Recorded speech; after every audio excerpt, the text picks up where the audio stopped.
First, I'm real honored to have you. Got MURS, here with BCR Hip Hop Magazine. You have a new project out right now. Have a Nice Life.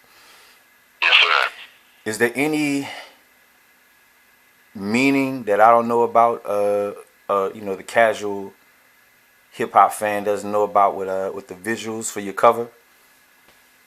Nah, man, it's just kind of what came to mind, and a friend of mine named Burns in a group that called Mayday gave me a partial idea about having a cake, and then my homeboy Stefan Orville from LA, the legendary photographer from his video, and I just kind of took the cake around downtown LA and took some photos and had some fun. He's been a friend of mine for a few years, so just kicked it and took some photos.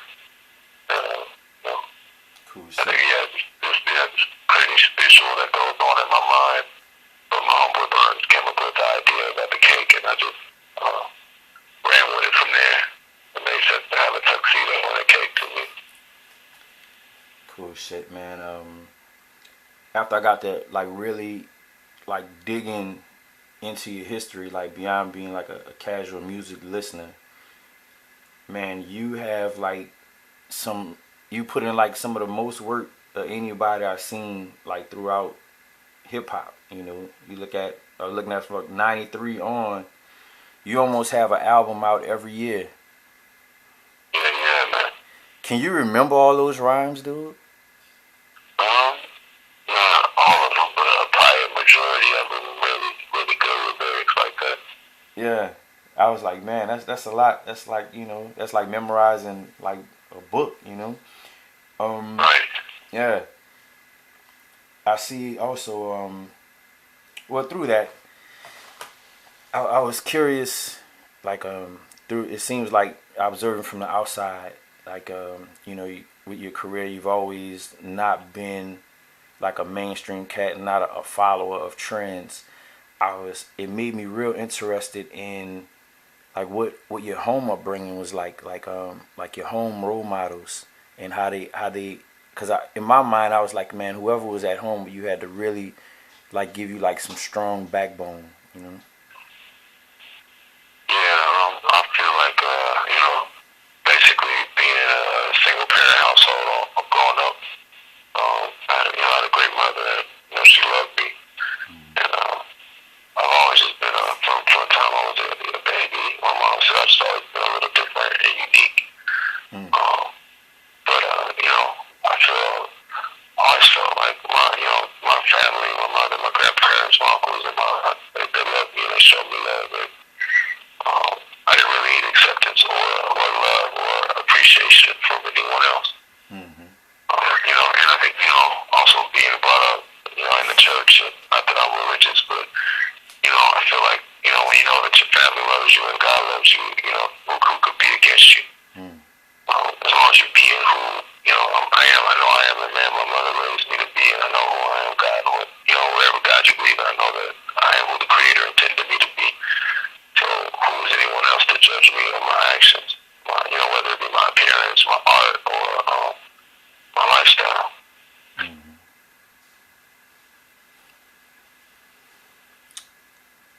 Before I jump back into action about your present project, just because I think for a lot of my readers that are gonna see it in my span of circulation, some of your background will be really new.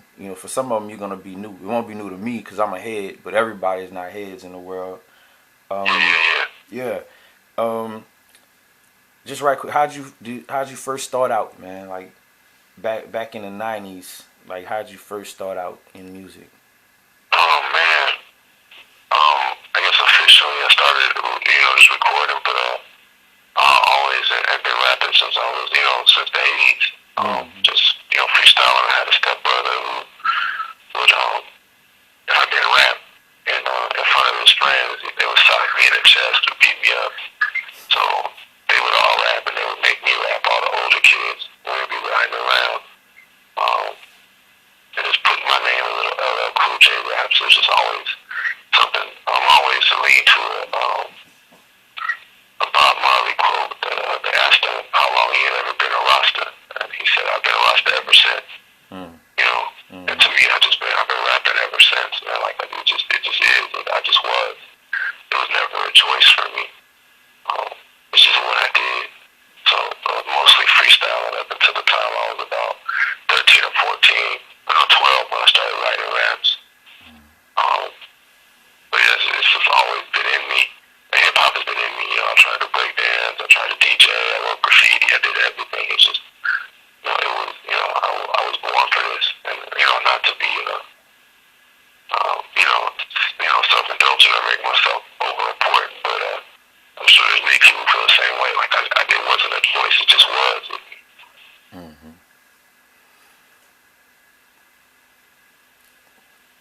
I used to hear stories about West Coast hip hop, and how it used to be like a spot where like the dope, like almost like the dope freestylers, like HoboJunction, Corrupt, those cats, like it used to be like a spot where everybody would go and get it in. Was that something that you were a part of?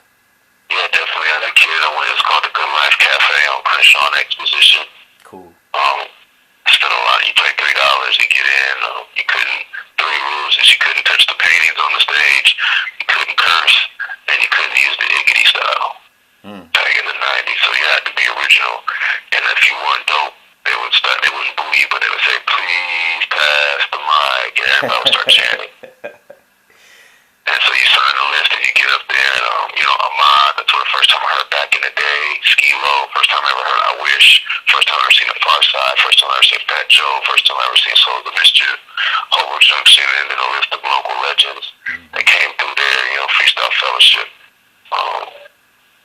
Some people say that's what, Ice Cube has got inspiration. Snoop Dogg has been through, Corrupt has been through. Everybody went through the Good Life. You had to come through there. And you had to be dope. It was kind of like our hip-hop version of Apollo. Okay. But, still, I think with that little West Coast gangster edge, you had to take, it wasn't and I think the Apollo the same way, but you kind of had, if you got booed, you just had to take it. It wasn't no fighting about it. It wasn't, Yeah. Nobody was hating, but what was good was that I saw MCs get booed and come back and get better every week. And it also, which doesn't exist nowadays, there was a respect and a reverence for touching that microphone.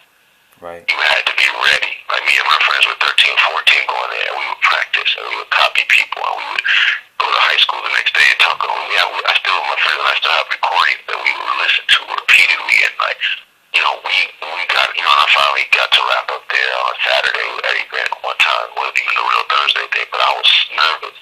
Mm-hmm. But that's how you should feel. You shouldn't feel like anybody can do this. You have to feel like you're ready. It has to be a real craft, and that's what I loved about coming up in that era. No doubt. Yeah, definitely. The Good Life was, it was founded by Arcane Blaze and ushered in by his mother, B. Hall.